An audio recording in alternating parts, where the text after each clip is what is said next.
السلام عليكم ورحمة الله وبركاته. كسو دوادا موقال كان أن أغو مقعداري صونك يديمها.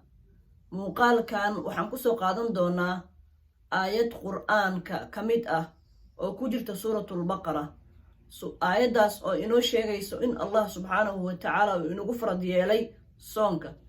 وآيات دا بقول سديتني سدحات إي كجرت سورة البقرة وحين لاذا هاي سيدة.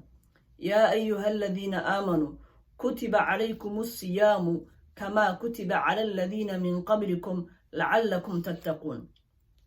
وحي ليدا هاي آيدا سيدة يا أيها الذين آمنوا كو إيمانك لغي هلو شردي كوبات قفك سوما وإنو نقضه قف مؤمن الله سبحانه وتعالى الرميي. يا أيها الذين آمنوا كو إيمانك لغي هلو كتب عليكم الصيام أي فرض waxaa laydinku farad yeelay laydinku waajibiyey asiyaamu soom kamaa sidii kutiba loogu farad yeelay cala aladiina kuwii min qablikum idinka horreeyey lacallakum waxaad mudantihiin tattaquuna inaad isjirtaan ood dhowrsataan ood allah subxaana wa tacaala ka cabsataan. marka muuqaalkan aayaddan baan ku sharixi doonaa insha allahu tacaala annaga u barbar dhigayno arrimaha ka badbaaday diimihii hore. marka qofka muslimka waxaa laga rabaa inuu soomo bisha barakaysan ee ramadaan waana bisha sagaalaad uu allah subxaanahu wa tacaala qur'aanka kariimka soo dejiyey. arrinkaas marka ma rumaysan yahay mana og yahay baybalka aan fiirina waxaan akhrinaynaa insha allahu tacaala buugga la yidhaahdo yeremiyaah la yidhaahdo ama jeremiyah la yidhaahdo cutubkiisa 36 fakhradiisa 9 baan akhrinaynaa insha allahu tacaala. wuxuuna leeyahay sidatan: boqorkii dalka yahuudda oo ahaa yehoyaqiim ina yosiya sanadiisii 5 bisheedii 9. boqorkan waxaa la dhihi jiray yehoyaqiim ina yosiya sanadiisii 5. hadda waxaan ku jirnaa sanadii 2020 aan ku jirnaa markaan la fiiriyo xagga milaadiga. xilligaas waa sanadii 5 bisheedii 9.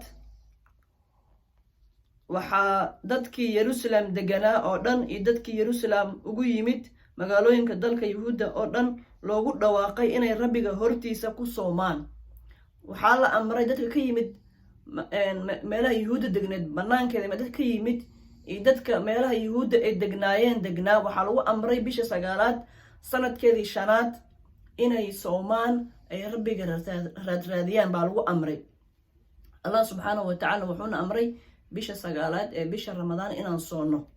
marka su-aasha isweydiinta mudan waxay tahay ilaa goormaa la soomayaa oo loo baahan yahay in la soomo. marka ayadana aan fiirinay insha allahu tacaala arrinkaas waxay ka dhaheen diimaha. allah subxaanahu wa tacaala wuxuu leeyahay wax cuna wax caba ilaa uma aragtay iftiinka waaga uu idinkaaga soo yara muuqdo. marka xilliga aadaanka la gaarana waa inaad ma aragtay joojisaan wax cunista aad joojisaan. marka arrimahaas waxa ay ka dhaheen diimaha ayagana waa fiirinaa insha allahu tacaala.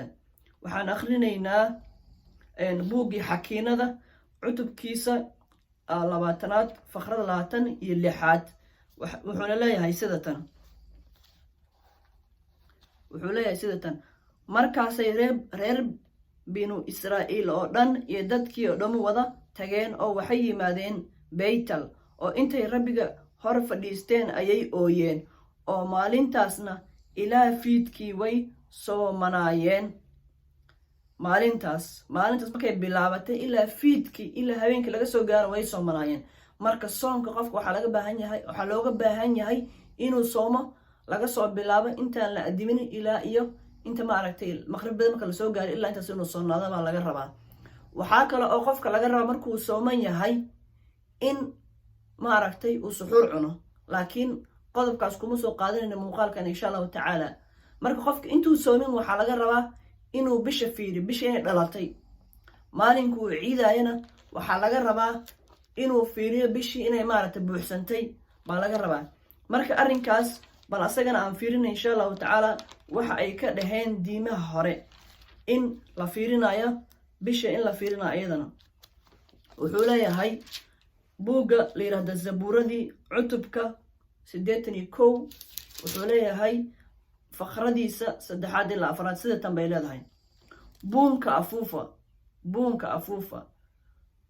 buunka waxaa la afuufayaa markay bishu dhalato iyo markuu dayaxu caddo buuxda yahay. markuu dayaxa buuxsamo ayadana maaragtay buunka afuufa leeyahay.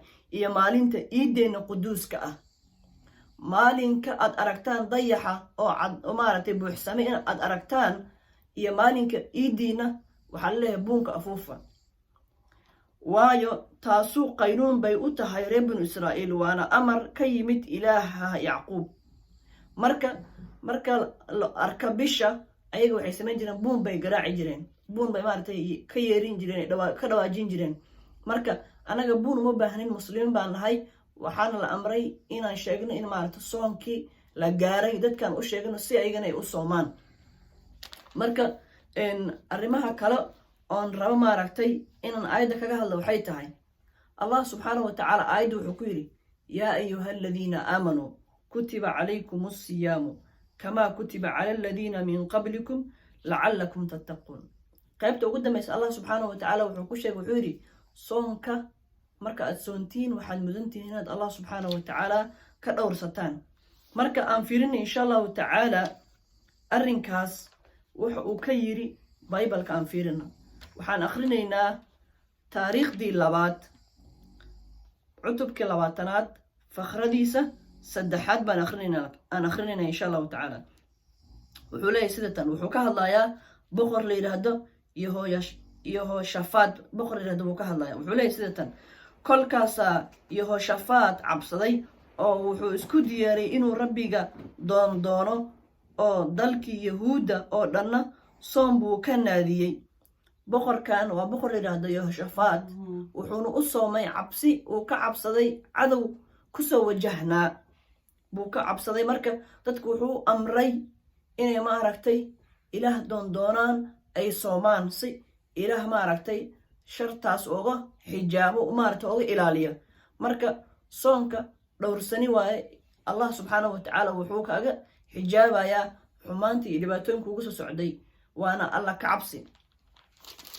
marka insha allahu tacaala muuqaalka halkaas baan kusoo gabagabaynaya insha allahu tacaala. waxaan filaya in laga faa'iiday. assalaamu calaykum waraxmatullaahi wabarakaatu.